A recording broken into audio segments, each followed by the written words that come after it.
Story 1: The Bells of June. The sirens came just before dawn. Not the shrill digital ones of modern infrastructure, but the old brass bells atop the civic tower, long silent, long forgotten. Children stirred in their beds, thinking it a dream.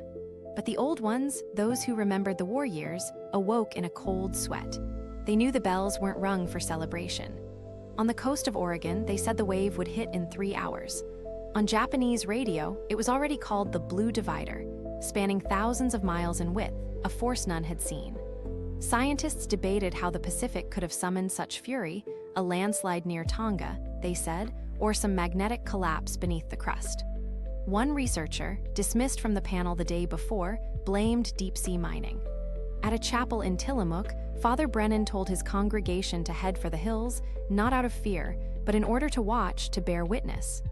God does not forget his covenants, he said, his hands trembling.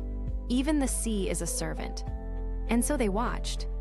What they saw was not what anyone had expected. The wave came, yes, but as it approached, it slowed not by natural force, but as if halted by something unseen. It did not crash, it rose. It stood, high and glass-like, as though time itself had folded inward. No one drowned. No city was swallowed. But from that day on, people could no longer deny that something greater than physics was in motion. In the silence after the wave, a new fear emerged. Not of the wave that didn't fall, but of the one that would. Story 2: The Engineers of Hanford Reef. It began with coral.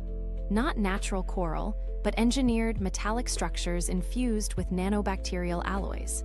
Dr. Elias Choi had been building reef cities off the Taiwanese coast for years, but few cared until the wave that did not fall. After that, even the Vatican sent envoys to his flooded lab. "We must live with the sea," Choi said, "not above it." They thought he meant environmentally, he meant spatially. With sea levels rising and coastlines growing more unpredictable, countries began to invest in permanent subaquatic settlements. The first of these, Hanford Reef, was an inverted spire descending into the dark. It had temples, markets, airlocked amphitheaters, and it had rules. Rule 1: you must leave something above. A memory, a monument, a letter. Rule 2: you must speak to the sea once a week. Rule 3: you may not build downward forever. No one understood Rule 3, not until the 5th cycle, when a drilling crew punctured what they thought was bedrock, and instead released a gas that made men forget who they were. A priest of the reef named Sister Levia began recording their dreams, which became increasingly identical a city of glass bones, lit by sorrow, chanting in a language older than breath. Choi shut down the drillings after that. Story 3: The Lighthouse Man. Everyone in New Britannia knew Thomas Wren. He was the last of the old kind, a real lighthouse keeper. When the automated systems came in, they offered him retirement, but he refused. "You don't retire from watching," he said. When the wave rose in 32 and the Saltaire winds no longer followed the same paths, he began recording changes in a leather-bound book. But it wasn't wind speed or tide height. It was voices. "They come before the sea shifts," he told the harbor children. "They sing to it like a lullaby." Most thought him mad, until one morning, 3 days before a strange tide turned half the city into a glass-like basin, he collapsed in the church and began reciting names of people lost to the sea in the last 100 years. Not one name was wrong. After that, his lighthouse was left untouched. When the water claimed the shore in 2035, the city council proposed building a sea dome over the entire region. But the dome stopped 200 feet short of the old lighthouse. "Let it stand," someone whispered. "It still shines." Story 4: Jonah's Parliament. They called themselves the Drowned Lawmakers. It started in Norway. After the 7th false alarm and 4th near submersion of Oslo, a conclave of theologians, oceanographers, and displaced architects met beneath the Trondheim fjord in a pressure-stabilized sanctuary that once was a Cold War submarine base. Their mission to write the laws of the sea age. Not just governance, but philosophy. Should there be borders underwater? Could sovereignty apply where land no longer reigned? Were sonar echoes a form of trespass? One clause above all became gospel. The sea shall be spoken to with reverence or not at all. Each meeting began with silence, 5 minutes of breathless waiting, heads bowed toward the blue abyss. During one such meeting, a deep rumble split the pillars. The walls shook.